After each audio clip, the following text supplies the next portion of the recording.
It's the turning of the year, and here's a story for all of you, for Hanin, Khaled, Jadala, and your family, to all of my Palestinian friends, to all of the people all around the world, to you who are searching for light in the darkness.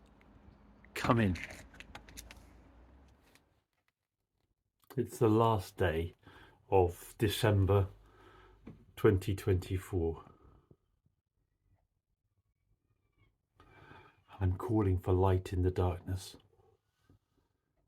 And there has been light in the darkness thanks to you.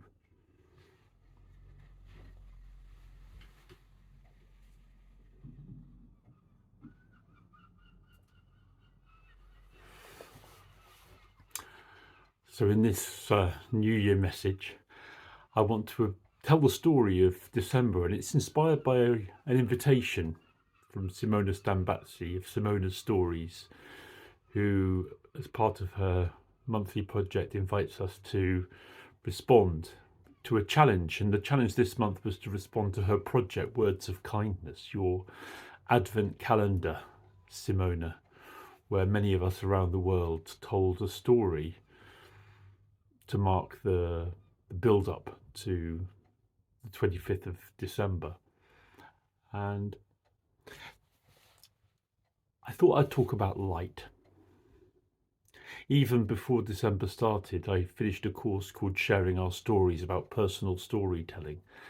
And one of the participants was my dear friend Luzanne Matar. And Luzanne, at the end of the course, you shared a story about when you were invited to become a teacher in a shelter in Gaza, and the hard journey to the shelter, but the sense of community within a short time that you established among the children who were all displaced and coming together to learn English in a fun and healing way to you in the harshest circumstances. And how, when one of the children asked you, "How many children do you have?" you said, "Count the children in the room." You brought light.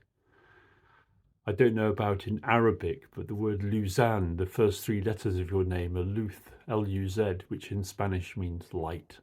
And that reminds me of you, Luzanne.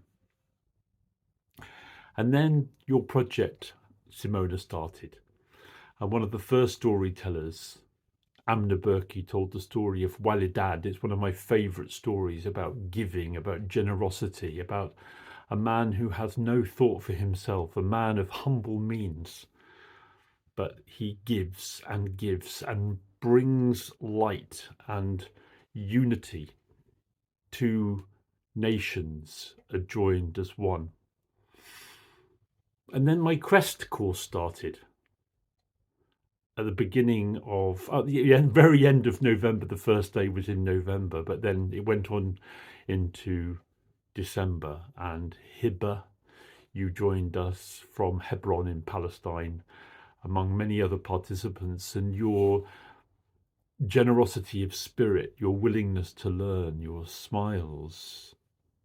Thank you, Hibba, for lighting up the course. And then we get to the 6th of January, marking 1 year since the killing of the great poet of Gaza, Refat Alaria, and we had our If I Must Die, You Must Live, marking 1 year event where people from all over the world spoke the poem in more than 50 different languages. And among those of you who came was a man I hadn't met before, you, Ibrahim Yaghi. You came in from Gaza and you told the poem in English and in Arabic, and you expressed the poem, the true meaning of the poem. Thank you. And then we get to, well, it was the 13th of December. My dear friend, Mindy Neo, you shared as part of Simona's project, The Two Soldiers, a story I've known for such a long time. And those two warriors fighting to the death alone on the bloody battlefield, but When night comes, they light a fire together and rest before they were planning to recommence their fighting in the morning. And over the light of the fire, the warmth, they begin to exchange stories. And once they've started telling stories, there's no way they can fight because they've heard each other's pains, lives, experiences, families. How can you be an enemy when you've shared your stories?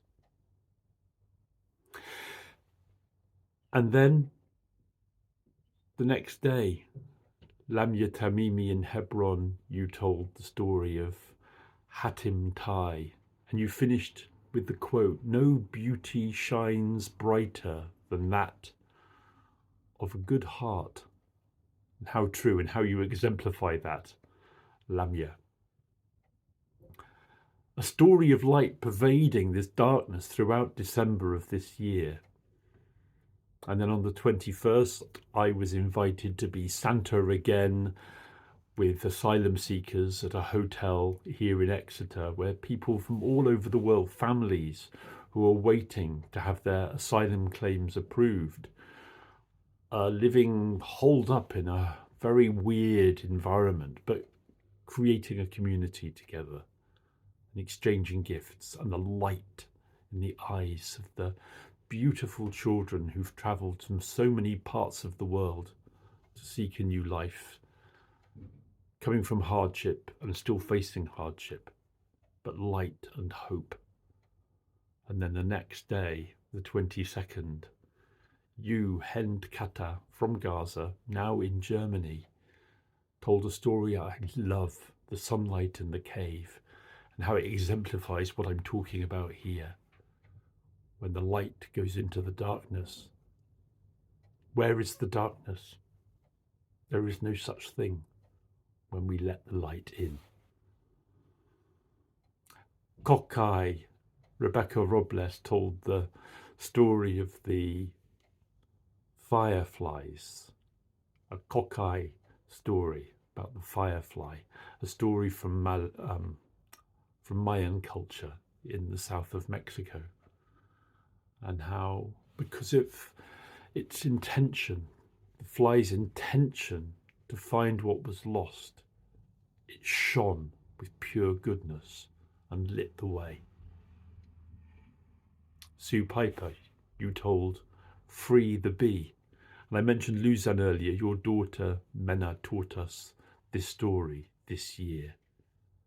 Free the bee, that kindness comes from neighbours who care, neighbours who hear what's going on and come to help, to find freedom from the darkness. Christmas came and passed. On Christmas Eve, we had Storytelling for Peace. You and I, Simona, along with Manuela Kelly Calzini, hosted. And Manuela, you spoke about our friend Hala Muntasalem, you wonderful storyteller Hala, and spoke Hala's words, and the light shone again in the darkness.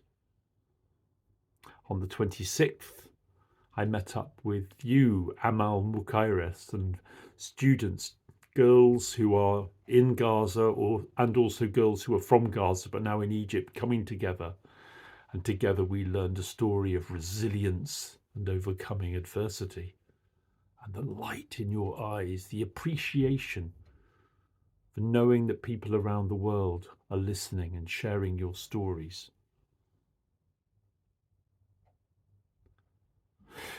And now it is New Year's Eve, a new year, and it's hard to find the hope and the light, but we keep searching for it. We keep the flame burning. I appreciate my family, Sam, my older son Tom, your girlfriend Aggie, who all spent Christmas together with me and Tammy, my wonderful wife, my great source of light and love and warmth. And together, you, all of you, and I will continue to search for the light in the darkness. Your stories will always be told and light up the world. It's the turning of the year, and here's a story for all of you, for Hanin, Khaled, Jadala and your family, to all of my Palestinian friends, to all of the people all around the world, to you who are searching for light in the darkness. Come in.